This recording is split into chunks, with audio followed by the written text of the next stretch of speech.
baik dalam segala hal yang terjadi. Tetap ku berkata, Tuhan Yesus baik. Ku sembah Kau, ku sembah Kau, tak dapat ku membalas kasih-Mu. Ku sembah Kau, ku sembah Kau Bapa, ku rindu selalu menyenangkan-Mu. Oh, apapun yang terjadi di dalam hidupku, selalu ku berkata, Tuhan Yesus baik dalam segala hal yang terjadi. Tetap ku berkata, Tuhan Yesus baik. Kami sembah Kau, ku sembah Kau, ku sembah Kau, tak dapat ku membalas kasih-Mu. Ku sembah Kau, ku sembah Kau Bapa, ku rindu selalu menyenangkan-Mu. Ku sembah Kau, ku sembah Kau, tak dapat ku membalas kasih-Mu. Ku sembah Kau, ku sembah Kau Bapa, ku rindu selalu menyenangkan-Mu. Kami mau nyatakan dengan segenap hati kami ya Tuhan, apapun yang terjadi di dalam hidupku, selalu ku berkata, Tuhan Yesus baik dalam segala hal yang terjadi. Tetap ku berkata, Tuhan Yesus baik. Ku sembah Kau, ku sembah Kau, tak dapat ku membalas kasih-Mu. Ku sembah Kau, ku sembah Kau Bapa, ku rindu selalu menyenangkan-Mu. Kami sembah Kau, ku sembah Kau, ku sembah Kau, tak dapat ku membalas kasih-Mu.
sembah Kau, tak dapat ku membalas kasih-Mu.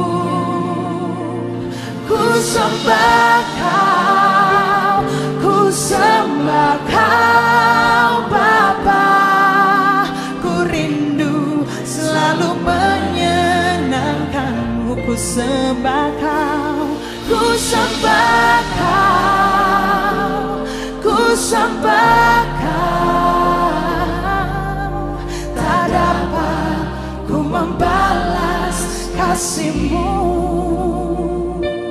Ku sembah Kau, ku sembah Kau Bapa, ku rindu selalu menyenangkan. Ku sembah Kau, ku sembah Kau, ku sembah Kau, tak dapat ku membalas kasih-Mu.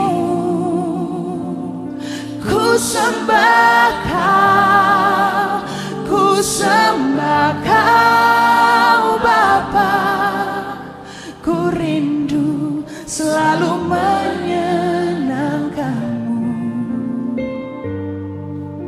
Ku rindu selalu menyenangkan-Mu. Oh, ku rindu selalu menyenangkan-Mu.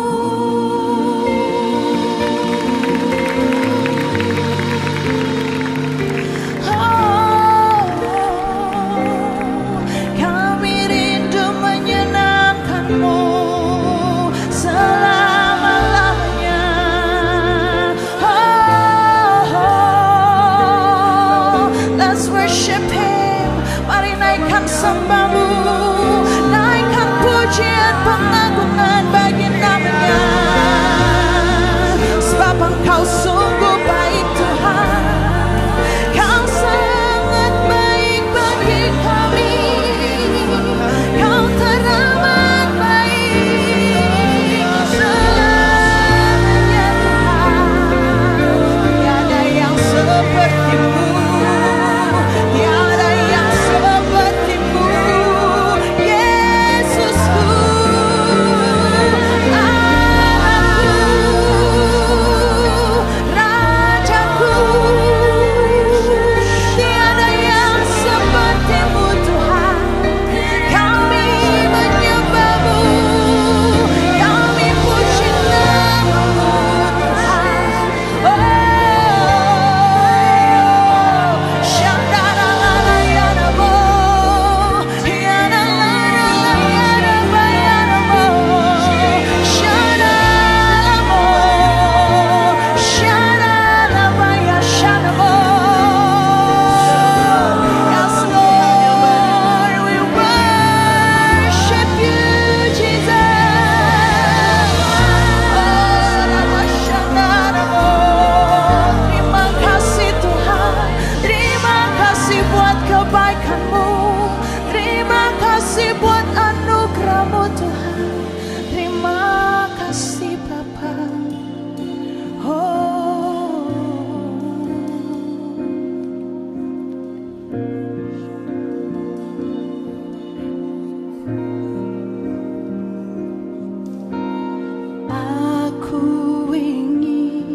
Seperti-Mu,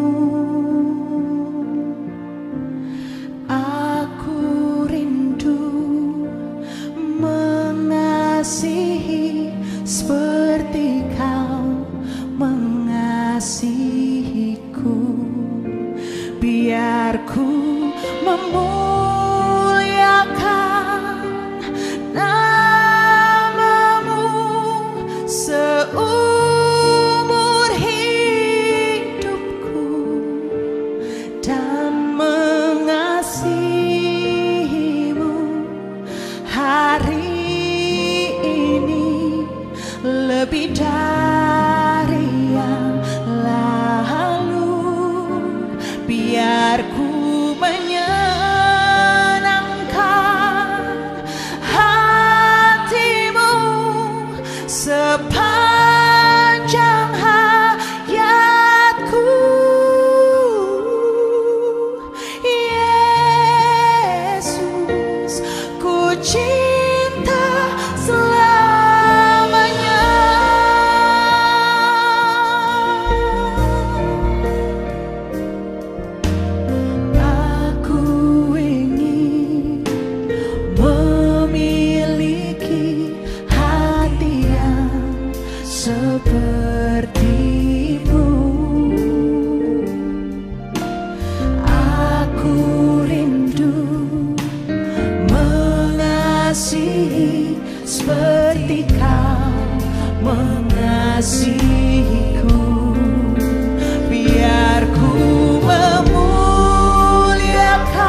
dari yang lalu, biar ku menyenangkan hatimu sepanjang hayatku. Yesus, ku cinta selamanya.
Shalom semuanya.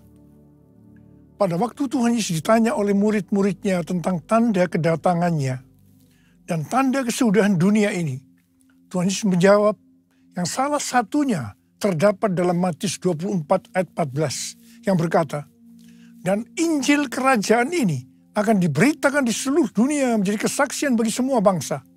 Sesudah itu barulah tiba kesudahannya. Tuhan Yesus pasti datang kembali. Yang percaya katakan amin. Karena itu dia memberikan amanat agung kepada kita, yaitu agar kita pergi dan menjadikan semua bangsa itu murid Tuhan Yesus. Hal ini juga berarti agar terjadi penuaian jiwa besar-besaran sebelum Tuhan Yesus datang kembali. Sekarang kita akan melihat bagaimana proses untuk menyelesaikan amanat agung atau proses penuaian jiwa yang terbesar dan yang terakhir sebelum Tuhan Yesus datang kembali. Untuk menyelesaikan amanat agung tidak bisa dengan kekuatan sendiri. Karena itu pesan terakhir Tuhan Yesus sebelum naik surga kepada murid-muridnya, yang juga berarti kepada kita semua. Dalam Kisah Para Rasul 1 ayat 8. Tetapi kamu akan menerima kuasa kalau Roh Kudus turun ke atas kamu. Dan kamu akan menjadi saksiku di Yerusalem dan di seluruh Yudea dan Samaria dan sampai ke ujung bumi. Jadi untuk menyelesaikan amanat agung, kita harus menerima kuasa dari Roh Kudus yang turun ke atas kita. Setelah itu dengan disaksikan para murid-muridnya, Tuhan Yesus naik ke sorga. Setelah Tuhan Yesus naik ke sorga, 120 murid Tuhan Yesus berkumpul di kamar loteng Yerusalem. Mereka melakukan ini karena Tuhan Yesus memerintahkan agar mereka tidak meninggalkan kota Yerusalem sebelum diperlengkapi dengan kekuasaan dari tempat tinggi. Tuhan Yesus berkata, sebab Yohanes membaptis dengan air, tetapi tidak lama lagi kamu akan dibaptis dengan Roh Kudus. Apa yang dilakukan 120 murid di kamar loteng? Alkitab berkata bahwa mereka semua bertekun dengan sehati dalam doa bersama-sama. Artinya, mereka berdoa, memuji dan menyembah Tuhan dalam unity siang dan malam. Ini adalah prinsip restorasi Pondok Daud. Ini adalah prinsip menara doa. Setelah 10 hari mereka melakukan hal ini, maka pada hari raya Pentakosta, tiba-tiba turunlah dari langit suatu bunyi seperti tiupan angin keras yang memenuhi seluruh rumah di mana mereka duduk. Dan tampaklah lidah-lidah seperti nyala api yang bertebaran dan hinggap pada mereka masing-masing. Maka penuhlah mereka dengan Roh Kudus. Lalu mereka mulai berkata-kata dalam bahasa-bahasa lain seperti yang diberikan oleh Roh itu kepada mereka untuk mengatakannya. Itu adalah bahasa roh. Jadi tanda awal orang yang dibaptis dengan Roh Kudus adalah mereka akan berbahasa roh. Rohmu yang hidup penuhiku, mengalir dalamku. Jiwaku tenang bersamamu dalam naunganmu. Ku buka hati untuk jamahanmu, berserah penuh di hadiratmu. Kau ambil alih seluruh hidupku, di altarmu menyembahmu, di altarmu menyembahmu, di altarmu menyembahmu.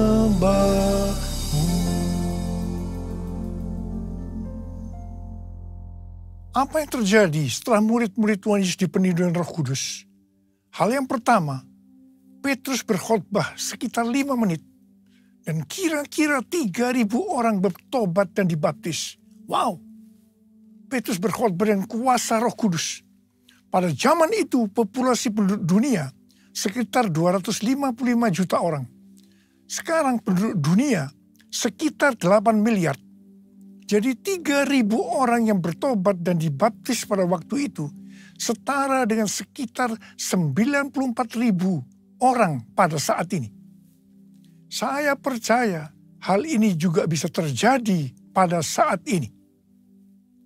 Hal yang kedua, setelah murid-murid Tuhan Yesus dipenuhi dengan Roh Kudus, mereka dipakai untuk menyatakan tanda-tanda dan mujizat sehingga banyak orang yang bertobat. Petrus dan Yohanes menyembuhkan orang lumpuh sejak lahir. Bayangan Petrus bisa menyembuhkan orang sakit. Sapu tangan atau kain yang pernah dipakai Paulus, jika diletakkan pada orang sakit atau dirasuk setan, maka orang itu akan sembuh. Dalam Markus 16 ayat 15 sampai dengan 18, Tuhan Yesus berkata bahwa kalau kita pergi untuk memberitakan Injil, maka tanda-tanda dan mujizat akan menyertai kita. Sejak tahun 2006, saya diperintahkan Tuhan untuk mengadakan kebaktian kesembuhan ilahi. Selama 13 tahun, saya sudah mengadakan 318 kali kebaktian kesembuhan ilahi. Setiap kali berkhotbah, saya pasti memberitakan Injil. Tanda-tanda dan mujizat terjadi. Saya diizinkan Tuhan untuk melihat dan mengalami mujizat seperti yang dilakukan oleh Tuhan Yesus 2000 tahun yang lalu. Hal yang ketiga, setelah murid-murid Tuhan Yesus dipenuhi dengan Roh Kudus, maka cara hidup mereka berubah sehingga banyak orang yang bertobat. Yang pertama, mereka bertekun dalam pengajaran rasul-rasul dan dalam persekutuan. Bagi kita, ini juga bisa diartikan mereka suka membaca Alkitab. Mazmur 119 ayat 105 berkata, "Firman-Mu itu pelita bagi kakiku dan terang bagi jalanku." Kalau kita suka membaca Alkitab, itu akan menuntun jalan hidup kita. Hidup benar sesuai dengan firman Tuhan. Kita akan menjadi orang yang berintegritas. Dan itu akan membuat orang lain bertobat. Yang kedua, perubahan cara hidup yang membuat banyak orang bertobat adalah mereka selalu berkumpul, memecahkan roti dan berdoa. Ini bisa diartikan mereka hidup dalam unity dan suka berdoa. Hari-hari ini saya melihat melalui menara doa bahwa ada doa, pujian, dan penyembahan dalam unity siang dan malam. Saya percaya kalau Tuhan sudah berikan kepada kita beban untuk berdoa seperti ini, maka ini merupakan tanda bahwa Pentakosta ketiga yang dahsyat akan turun dan akan terjadi penuaian jiwa yang terbesar dan yang terakhir sebelum Tuhan Yesus datang kembali.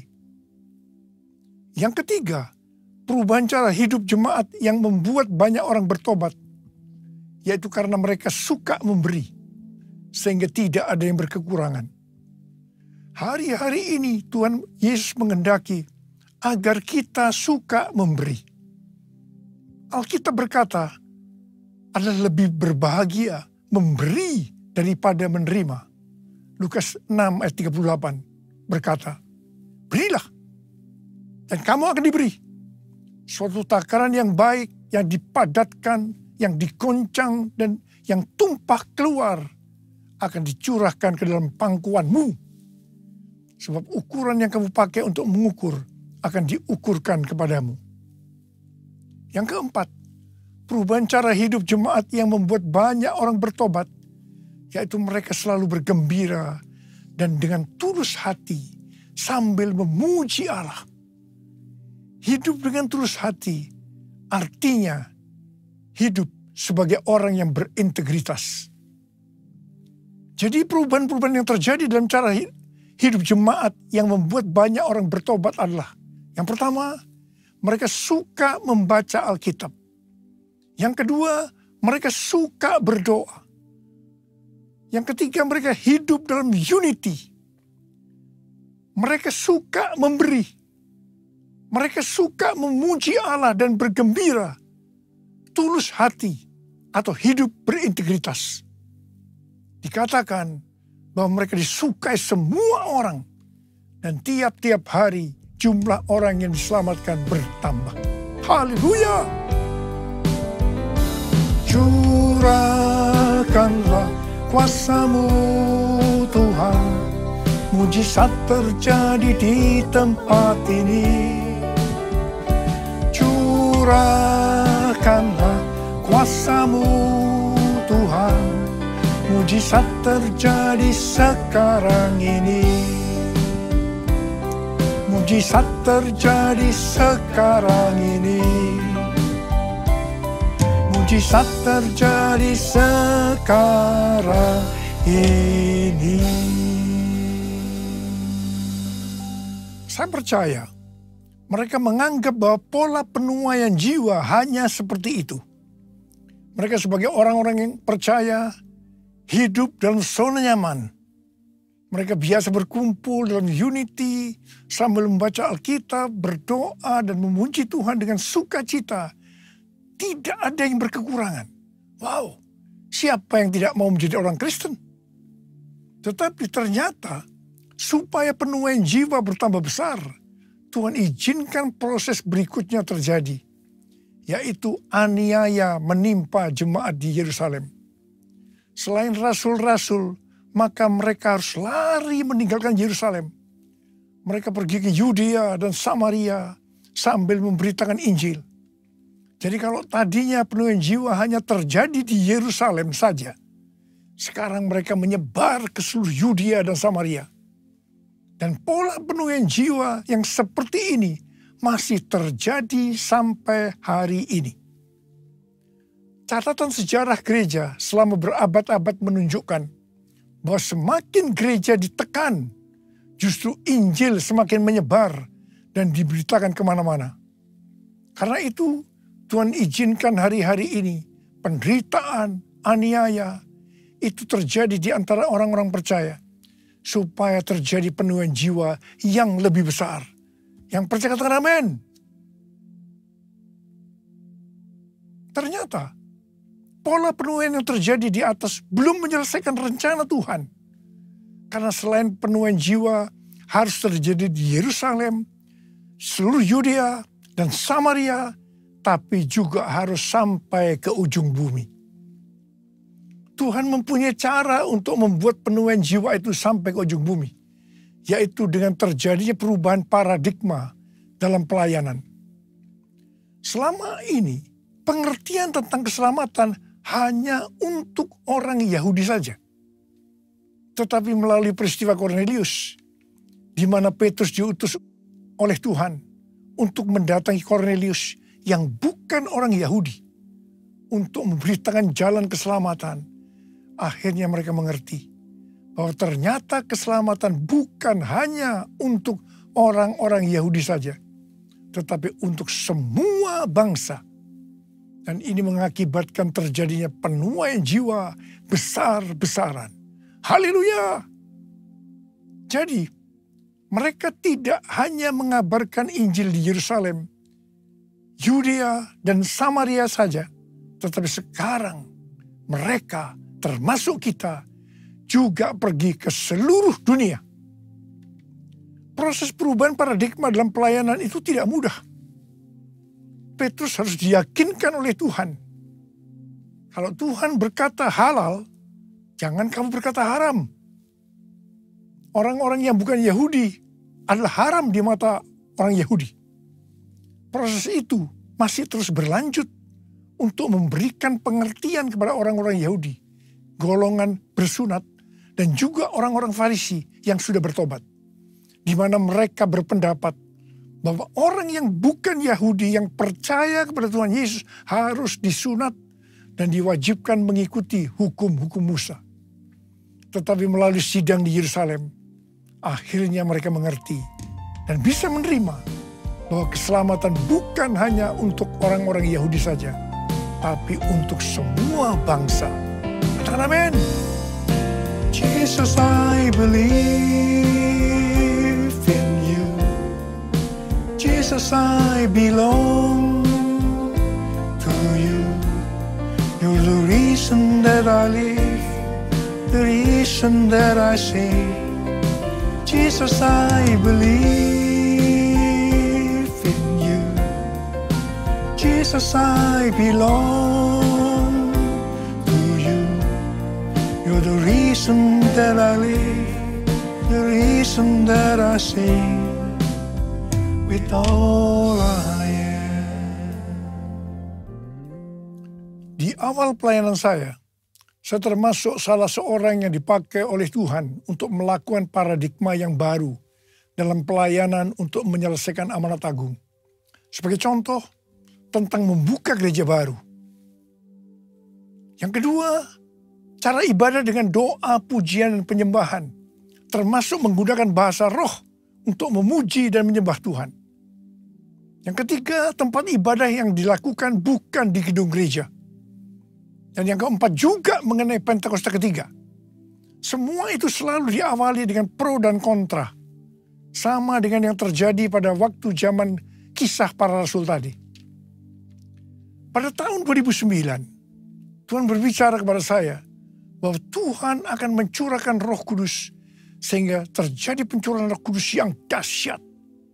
Pada saat Roh Kudus dicurahkan, akan terjadi peristiwa seperti yang terdapat dalam Yoel 2 ayat 28 sampai 32. Di sini disebutkan bahwa pada saat Roh Kudus dicurahkan akan ada 3 tanda yang terjadi. Tanda pertama sesuai dengan Yoel 2 ayat 28 dan 29. Bahwa anak-anak, pemuda, dan orang tua akan dipakai oleh Tuhan secara luar biasa. Amin. Tanda yang kedua sesuai dengan Yoel 2 ayat 30. Maka akan terjadi mujizat yang luar biasa. Tanda ketiga sesuai dengan Yoel 2 ayat 31. Maka akan terjadi goncangan-goncangan yang dahsyat. Dengan adanya 3 tanda ini, maka Yoel 2 ayat 32 akan digenapi. Akan banyak orang yang berseru kepada nama Tuhan. Dan mereka yang berseru kepada nama Tuhan akan diselamatkan. Ini berarti akan terjadi penuaian jiwa yang besar. Sejak tahun 2009, hampir di setiap khotbah, saya selalu mengingatkan tentang guncangan-guncangan ini. Dan ini terjadi hampir sekitar 10 tahun. Siapa mengira bahwa yang disebut dengan guncangan ini adalah pandemi COVID-19. Di mana di Indonesia dimulai pada tanggal 2 Maret 2020. Kita melihat selama ini bahwa dengan adanya pandemi COVID-19 ini, telah terjadi perubahan paradigma dalam pelayanan. Pelayanan secara online terbukti merupakan alat untuk mempercepat penyelesaian amanat agung. Yaitu dengan semakin cepat dan banyaknya orang yang mendengar dan mengenal Injil Kerajaan Allah. Pada tanggal 8 Februari 2023, dimulainya kebangunan rohani di Asbury University, Kentucky. Yang mereka lakukan adalah berdoa, memuji, dan menyembah Tuhan dalam unity siang dan malam. Ini adalah prinsip restorasi Pondok Daud. Ini adalah prinsip menara doa. Kebangunan rohani ini menyebar ke kampus-kampus lain di Amerika Serikat. Seperti di Lee University, Oral Roberts University, dan lain-lain. Berita kebangunan rohani melanda ke seluruh dunia. Revival di Asbury University ini merupakan bagian dari penggenapan Pentakosta ketiga, di mana Tuhan melawat generasi Yeremia, yaitu anak-anak muda yang dipenuhi dengan Roh Kudus, cinta mati-matian kepada Tuhan Yesus, tidak kompromi terhadap dosa, dan akan memenangkan banyak jiwa. Dan melalui revival di atas ini, Tuhan menunjukkan bahwa pola penuaian jiwa ke depan ini, saya percaya sampai dengan Tuhan Yesus datang kembali, adalah melalui menara doa, yaitu doa, pujian, dan penyembahan bersama-sama dalam unity siang dan malam. Pelayanan seperti ini di kampus-kampus sudah berakhir. Tetapi Tuhan sedang memunculkan di Amerika Serikat yang disebut dengan Third Pentecost Azusa Street Prayer Tower. Azusa Street Prayer Tower adalah tempat untuk berdoa bagi kebangunan rohani global Pentakosta ketiga. Pelayanan dan pelatihan di dalam pusat kota Los Angeles, California. Dan lokasinya adalah sekitar 25 meter dari Azusa Street Revival yang dipimpin oleh William Seymour tahun 1906. Azusa Street Prayer Tower ini adalah penggenapan nubuatan dari Cindy Jacob bahwa gerakan Pentakosta ketiga ini dimulai dari timur ke barat, dan barat ini adalah Amerika Serikat. Dari Amerika Serikat akan menyebar ke seluruh dunia dan kembali ke Yerusalem. Api Pentakosta menyala, api Pentakosta menyala, api, api, api, api, api, api Pentakosta ketiga, api Pentakosta menyala, api Pentakosta menyala, api, api, api, api, api, api Pentakosta ketiga. Banyak hamba Tuhan mendapatkan bahwa kita harus memperhatikan dengan saksama sampai dengan tahun 2033. Tahun 2033 adalah peringatan 2000 tahun kematian, kebangkitan, kenaikan Tuhan Yesus ke sorga. Tahun 2033 adalah peringatan yang ke-2000 tahun pencurahan Roh Kudus, yang berarti peringatan hari ulang tahun gereja yang ke-2000. Peringatan 2000 tahun dimulainya amanat agung.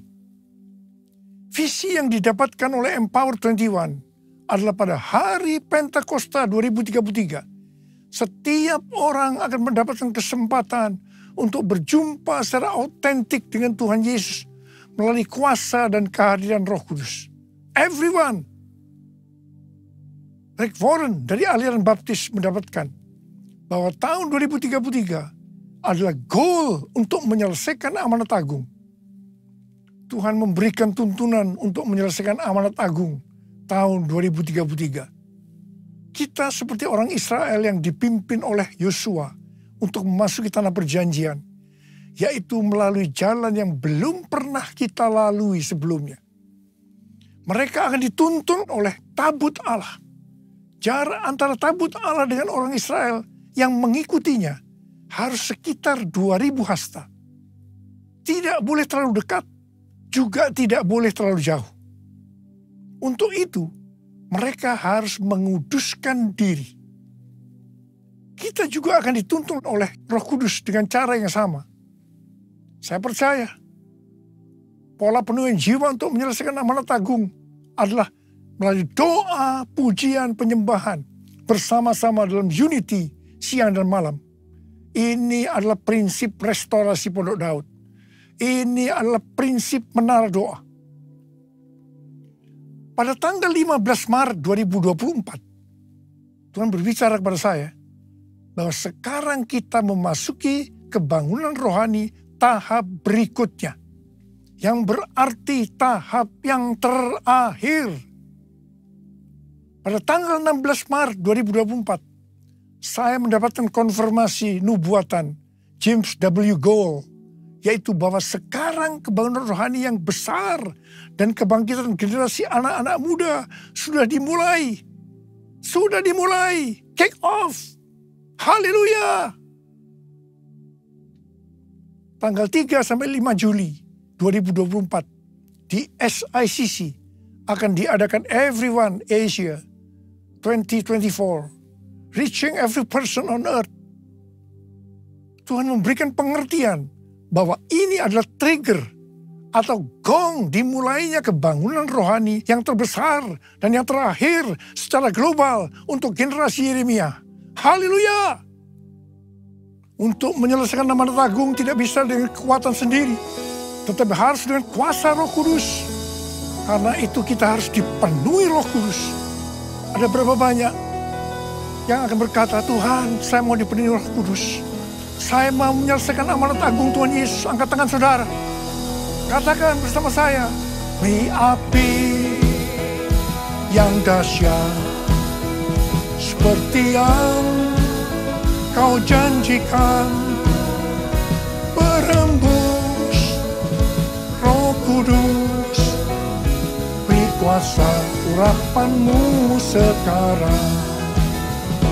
beri api yang dahsyat seperti yang kau janjikan, berhembus Roh Kudus, beri kuasa urapanmu sekarang, beri kuasa urapanmu sekarang, beri kuasa urapanmu sekarang. Uriala basyara la bala bala bala bala bala bala bala bala. Uriala la bala bala bala bala bala bala. Curahkan pengurapan-Mu ya Tuhan. Api yang dahsyat turun dalam nama Yesus, dalam nama Yesus. Memberikan kuasa, berikan kuasa, kuasa untuk menyelesaikan nama tanggung Tuhan Yesus. Terima kasih Tuhan. Terima kasih, terima kasih Tuhan. Terima kasih. Dalam nama Yesus. Amin. Mari kita akan masuk dalam perjamuan kudus. Kita akan mengingat ayat ini. Sebab setiap kali kamu makan roti ini dan minum cawan ini, kamu memberitakan kematian Tuhan sampai Ia datang. Perjamuan kudus adalah perjamuan Tuhan Yesus sendiri. Setiap kali kita masuk dalam perjamuan kudus, Tuhan Yesus berkata, biarlah ini menjadi peringatan akan daku. Karena itu mari arahkan hati kita kepada kebaikan Tuhan. Supaya kita lebih mengasihi Tuhan Yesus. Kita lebih mengasihi satu dengan yang lain. Bapa, siapakah kami sebelum kami mengenal Engkau? Kami semua orang berdosa. Upah dosa adalah maut, mati. Tapi Engkau yang tidak berdosa telah dijadikan dosa oleh karena kami. Engkau harus turun dari sorga mulia. Mati ganti kami dengan penderitaan yang luar biasa. Sungguh kalau kami pikirkan betapa baiknya Engkau ya Abah. Kau jadikan kami sebagai anak-anak-Mu. Kau tuntun, kau bela, kau lindungi, kau tegur juga kalau kami salah. Engkau hajar juga. Itu Engkau ya Abah. Itu Engkau ya Abah. Tuhan akan memberkati kita melalui perjamuan kudus. Tapi Tuhan mau kita makan dan minum dengan cara yang benar. Karena itu masing-masing sekarang berdoa. Introspeksi. Lihat keadaan dirimu masing-masing. Jangan menyimpan dosa. Kalau ada dosa yang Tuhan ingatkan, langsung minta ampun. Ampuni saya Tuhan. Ampuni saya Tuhan. Katakan, ampuni saya Tuhan, ampuni kami semua. Layakkan kami untuk masuk dalam perjamuan kudus. Kami akan masuk dalam perjamuan kudus dengan hati yang penuh ucapan syukur. Dalam nama Yesus kami berdoa. Amin. Mari. Angkat roti di tangan kanan kita tinggi-tinggi. Sebab apa yang telah kuteruskan kepadamu, telah aku terima dari Tuhan. Yaitu bahwa Tuhan Yesus pada malam waktu Ia diserahkan mengambil roti. Dan sesudah itu yang mengucap syukur atasnya. Dia memecah-mecahkannya dan berkata, inilah tubuhku yang diserahkan bagi kamu. Perbuatlah ini menjadi peringatan akan aku. Tuhan dikasih Tuhan, bukankah roti yang kita pecah-pecahkan ini adalah persekutuan kita dengan tubuh Kristus? Mari kita makan dalam nama Yesus.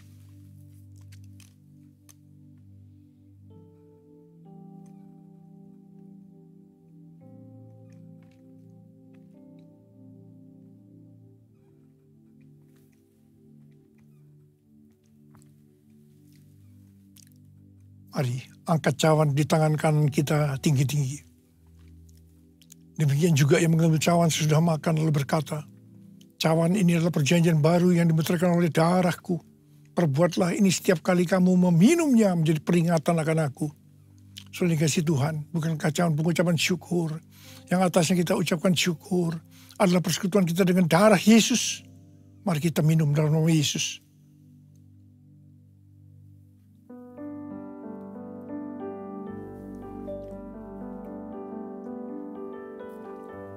Mari angkat tangan kita di hadapan Tuhan. Ucapkan syukur dan terima kasih dengan suara. Terima kasih ya Tuhan.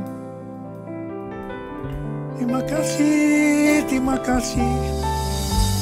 Terima kasih ya Abah, terima kasih. Urala basyara bala bala bala. Oh riala bala bala bala bala. Oh rala bala bala. Ada berapa banyak di antara saudara yang membutuhkan kesembuhan? Angkat tanganmu. Kau melihat anak-anakmu sedang mengangkat tangan mereka, Tuhan. Saat ini Engkau sedang menyembuhkan yang sakit. Engkau sedang membebaskan yang terikat. Engkau menghibur yang susah. Engkau menguatkan yang lemah. Engkau memberikan pengharapan-pengharapan yang baru bagi yang datang dengan putus pengharapan. Terima kasih. Sembuh dalam nama Yesus. Sembuh dalam nama Yesus. Sembuh dalam nama Yesus. Sembuh dalam nama Yesus. Terima kasih Tuhan. Terima kasih Yesusku. Terima kasih Yesusku. Puji syukur hanya bagi Tuhanku. Terima kasih Yesusku. Terima kasih Yesusku. Puji syukur hanya bagi Tuhanku. Terima kasih Yesusku. Terima kasih Yesusku. Puji syukur hanya bagi Tuhanku. Terima kasih Yesusku. Terima kasih Yesusku. Puji syukur hanya bagi Tuhanku. Puji syukur hanya bagi Tuhanku. Puji syukur hanya bagi Tuhanku.